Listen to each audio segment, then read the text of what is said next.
sétimo ano, tudo bem com vocês? Pessoal, olha só, vamos ter uma conversinha aqui antes de eu começar a aula com vocês, certo?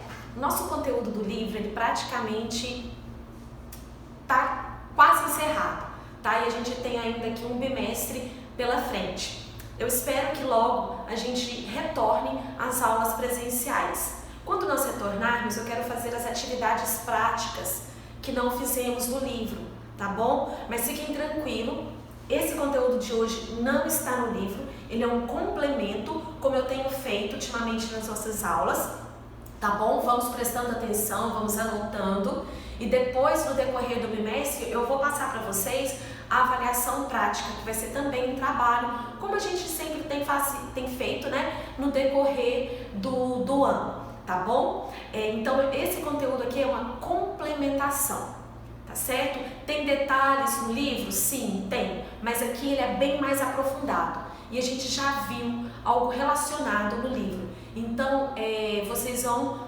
basear aqui pela aula de hoje fazendo anotações e não acompanhando diretamente no livro, tá bom? A gente vai conhecer aqui hoje um pouquinho da arquitetura antes do cristianismo ser oficializado e depois do cristianismo ser oficializado. Por que a gente fala em relação ao cristianismo? Porque vamos falar aqui de arquitetura, de construções de igrejas, de basílicas. A partir de quando, né, em que período da história as igrejas começaram a ser construídas?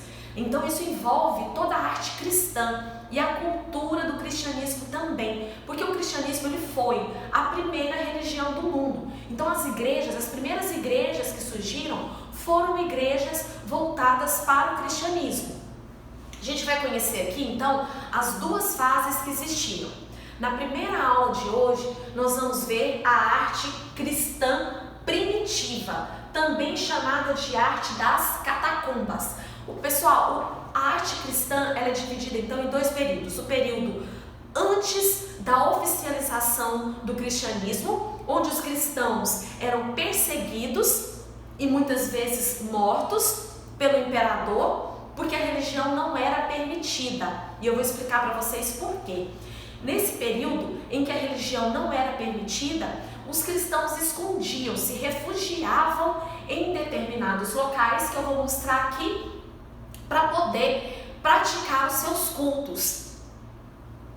Esse período, então, é chamado de arte cristã primitiva ou arte das catacumbas. O que aconteceu? Vamos lá.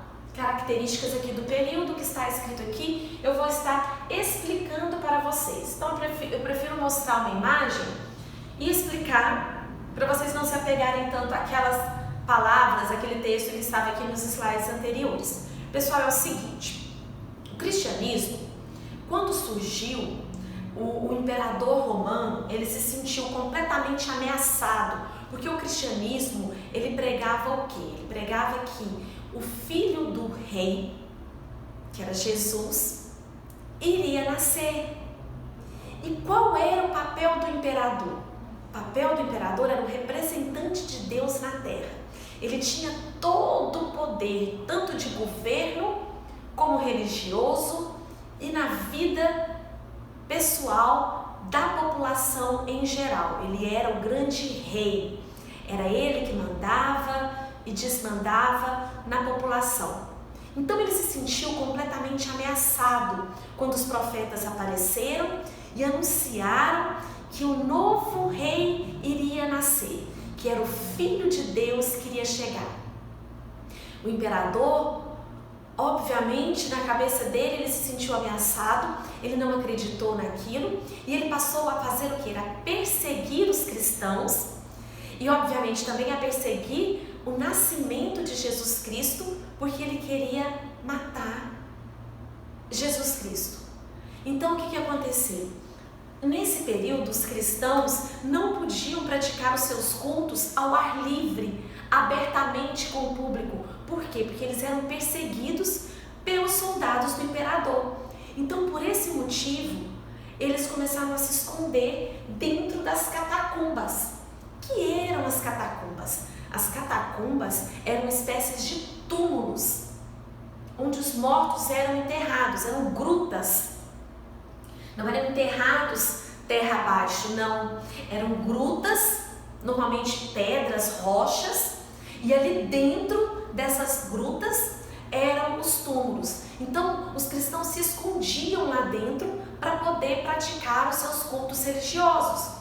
E lembrando que as pessoas nessa época não sabiam nem ler nem escrever.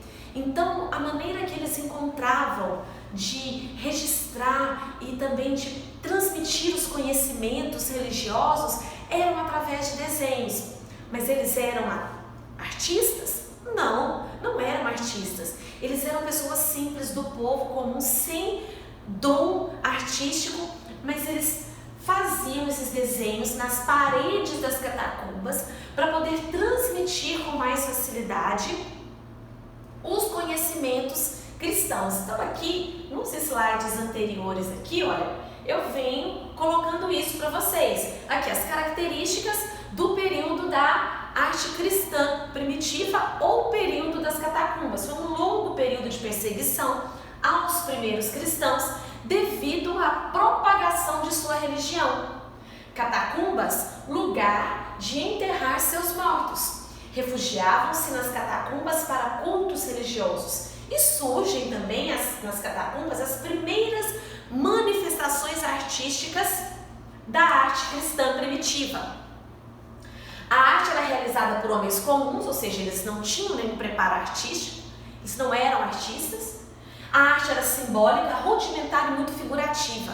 O que significa isso? Uma arte completamente simples, sem riqueza de detalhes, sem muita profundidade, sem muito realismo. Não, traços simples, representando ali a figura humana, representando o pão, o vinho, o peixe, símbolos bíblicos, tá? Então aqui é um dos exemplos. Aqui o interior das catacumbas, né? Aqui a gente percebe aqui um espaço, um corredor. Aqui a gente nota algum vão, eram as gavetas que eram colocadas nas paredes. Aqui eles guardavam o corpo, né? A pessoa morta ficava aqui nessas paredes. E as artes eram feitas aqui no interior dessas paredes. Vamos aqui passar para frente. Aqui, símbolos cristãos eram o que eles desenhavam. Então é isso, pessoal.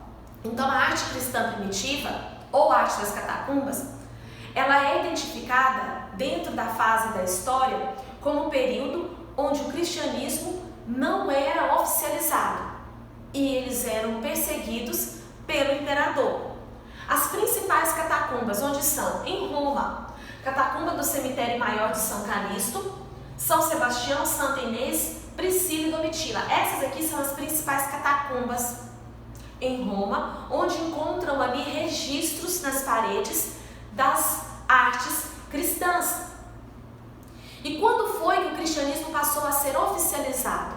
Aqui, ó, a oficialização do cristianismo. Em 318, o imperador Constantino permite, através do Edito de Milão, que o cristianismo seja professado livremente, ou seja, o imperador Constantino, ele decreta perante o público que a partir desse momento, 318, poderia o cristianismo ser professado livre, fora do esconderijo das catacumbas. E em 391, é oficializado como a religião oficial do Império, pelo imperador Teodósio. Então aqui é o marco divisor da produção entre a arte da face das catacumbas e a face das basílicas. Então foi aqui, gente, foi pelo imperador Teodósio, quando o imperador Teodósio oficializou o cristianismo como a religião do seu império. A partir daí o que ele fez? Começou a construir as igrejas, na época chamadas de basílicas. E aí passou então a igreja a patrocinar as construções, arquiteturas, as manifestações artísticas, as pinturas e as esculturas. E aí nós vamos conhecer 3 tipos de arte das basílicas: a românica, a bizantina e a gótica. Hoje não. Hoje nessa aula a gente conheceu aqui um pouco da arte primitiva, que era a arte das catacumbas. Conhecemos o momento aqui da oficialização, como que se deu essa passagem.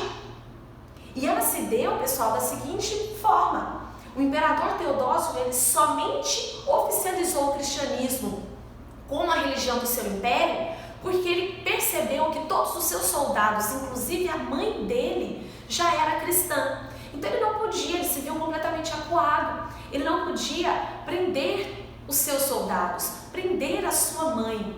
Então ele se viu tão acuado e que ele quis então sair por cima, em toda a história e passar a liberar o cristianismo como uma religião oficial do seu império. E aí surgem as igrejas maravilhosas, muitas que resistem até os dias de hoje, contando pra gente toda essa história de séculos atrás, tá bom? Então nós vamos terminando aqui. Na próxima aula nós vamos ver o cristianismo, as igrejas basílicas, catedrais de Bizantina, Românica e Gótica, tá bom? Um beijo bem grande para vocês, espero que tenham gostado e compreendido o conteúdo de hoje e até nossa próxima aula. Fiquem com Deus!